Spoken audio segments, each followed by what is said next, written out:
Hello welcome सुमरा Singh classes. तो आज की क्लास में हम डिस्कस करेंगे इम्यून रिस्पांस। तो इम्यून रिस्पांस में हम ये देखेंगे कि जो हमारे अंदर जो एंटीबॉडीज़ होती हैं वो किस तरह से वर्क करती हैं। तो आज की क्लास में देख रहे हैं, यहाँ पर देखिए फर्स्ट स्टेप यहाँ पर देख रहे हैं कि बैक्टीरिया एंटर हो रहा है। बैक्टीरिया जो हमारे सेल है, सेल के ऊपर जो APC जो लेयर है ना, उसे हम बोलते हैं क्या, antigen presenting cell. So, begin when an invading bacteria is phagocytized when an antigen proceeds cell APC। और ये क्या बना लेता है, फैगोसोम। हमने देखा कि जैसे ही वो एंटर हुआ तो ये क्या बना लिया इसने, फैगोसोम। तो ये सेल की जो लेयर है वो APC है। Then lysosome containing digestive enzyme combine with the phagosome to process the antigen.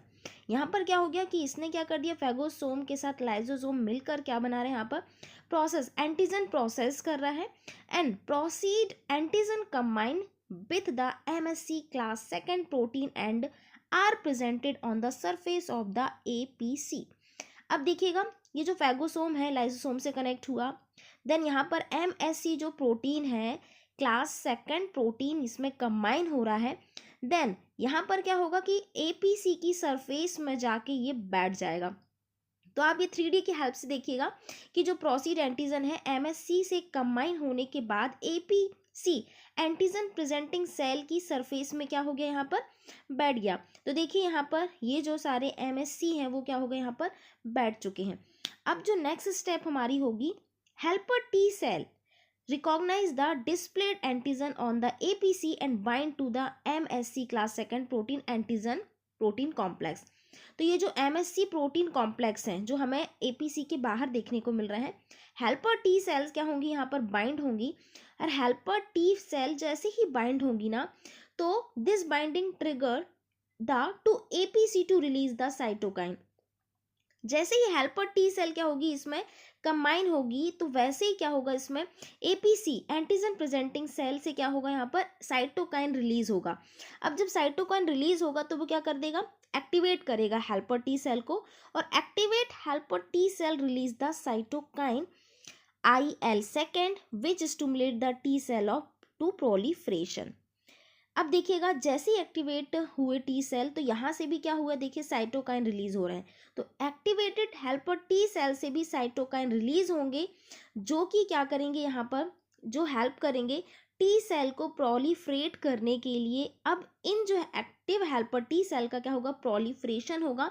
ये भी यहाँ पर डिवाइड होंगे। यहाँ पर देखिएगा प्रोलिफरेशन स्टेज में हमें देखने को मिलेगा, ये जो हेल्पर T सेल है वो कई भागों में विभाजित हो जाएगी and produce many helper T cell each with a receptor specific for the original proceed antigen।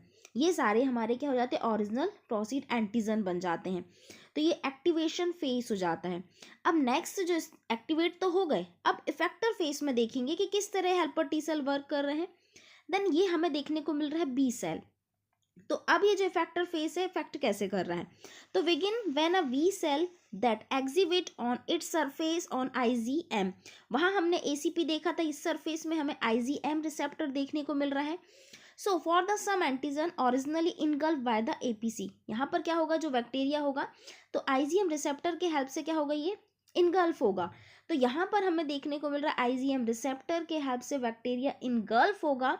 तो ये क्या बना लेगा, V cell engulf the complex by receptor mediated endocytosis. The phagosome containing the antigen fuse with the lysosome, the antigen is process. यहाँ पर भी देखिए, ये तो हमारा जो रिसेप्टर मीडिएटेड एंडोसाइटोसिस एंटर हो गया, देन लाइसोसोम से फिर वापस से कनेक्ट हो गया, और एंटीजन इज प्रोसेस। अब एंटीजन यहाँ पर प्रोसेस हो रहा है। देन प्रोसीड एंटीजन, अभी एंटीजन जो हमारा प्रोसेस होने के बाद जो एंटीजन प्रोसीड, मतलब जो प्रोसीड एंटीजन है, बाइंड होगा MSC क्लास सेकंड प्रोटीन से। देखिएगा MSC क्लास प्रोटीन से जैसे ही बाइंड हुआ and display on the surface of the B cell, तो वैसे ही क्या हो जाएगा, सरफेस में B सेल की सरफेस में ये जाके बैठ जाएगा। Then antigen helper T cell now bind to the displayed antigen on the surface of the B cell, causing the helper T cell to release cytokine। तो अब यहाँ पर एंटीजन हेल्पर T सेल आया, इससे कनेक्ट हुआ, then antigen helper T cell क्या release कर रहा है, साइटोकाइन रिलीज कर रहा है। अब देखिएगा, ये जो साइटोकाइन है, cytokine stimulate the B cell to divide.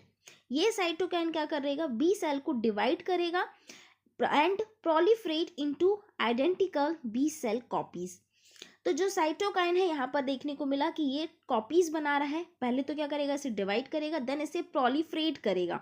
तो ये हमें देखने को मिल रहा है कि किस तरह से यहाँ पर साइटोकाइन ने क्या किया, यहाँ पर प्रोलिफरेशन कर दिया बी सेल का।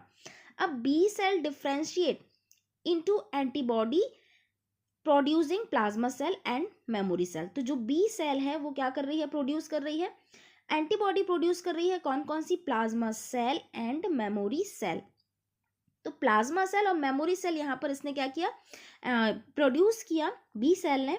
And plasma cell release antibodies with a specifically identical to that on the surface receptor on the parents B cell. These carry out the ultimate goal of fighting and foreign invading। Plasma cell का काम होगा कि जो भी antigen है, जो भी bacteria है, उसे किल करना, उसे फाइट करना, फॉरेन इन्वेडर्स को क्या करना, उसका गोल होता है उसे मारना, उसे फाइट करना। एंड मेमोरी सेल का काम क्या होता है, मेमोरी बना के रखना कि ये बैक्टीरिया पहले हमारे बॉडी में आ चुका है, तो उसके लिए वो तुरंत से वर्क करना शुरू कर देता है, एक मेमोरी बना के रखता है, तो वो ज़्यादा वर्क नहीं कर पाता, वो बैक्टीरिया को तुरंत ही खत्म कर देगा। बट प्लाज्मा सेल का क्या कर रहा है, वो यहाँ पर हमें उससे क्या करेगा, बैक्टीरिया उसको किल करेगा। देखिएगा यहाँ पर release antibodies in a lock की, देखिए लॉक की fusion to the antigen on the surface of the original bacteria invaders. तो ये क्या करेगा, जो बैक्टीरिया से क्या करेगा, यहाँ पर ऐड होगा, लॉक होगा, एंड किलर सेल से की हेल्प से किलर सेल क्या करेगी, killer cell to attack and destroy the bacteria by phagocytosis and release to protein. इसने क्या किया, प्रोटीन को रिलीज किया and cause the direct lyse of the bacteria. अब ये प्रोटीन क्या कर रहे हैं, डायरेक्ट बैक्टीरिया पर क्या कर रहे हैं, लाइज कर रहे हैं, डायरेक्ट बैक्टीरिया को ब्रेक डाउन कर रहे हैं, है ना। तो यहाँ पर क्या कर रहे हैं, ये ब्रेक डाउन कर रहे हैं, मार रहे हैं। तो ये हमारा हो जाता है, एक तरह से हमने देखा कि किस तरह से हमारे बॉडी में इम्यून रिस्पॉन्स जो है वो काम करता है। और यहाँ पर भी हमें कई तरह के बैक्टीरिया देखने को मिलेंगे जिन्हें पंचर करके मारा जाएगा। तो ये बी सेल प्लाज्मा सेल बनाती है, मेमोरी सेल बनाती है। तो प्लाज्मा सेल का काम है किल करना, मेमोरी सेल मेमोरी बन के रखी रहेगी हमारे बॉडी में कि नेक्स्ट टाइम अगर कोई बैक्टीरिया आता है तो वो उसे क्या करे, जल्दी से उसके अगेंस्ट एंटीबॉडी बना दे और उस पर काम करना शुरू कर दे। तो ये आज की क्लास में हमने देखा इम्यून रिस्पॉन्स।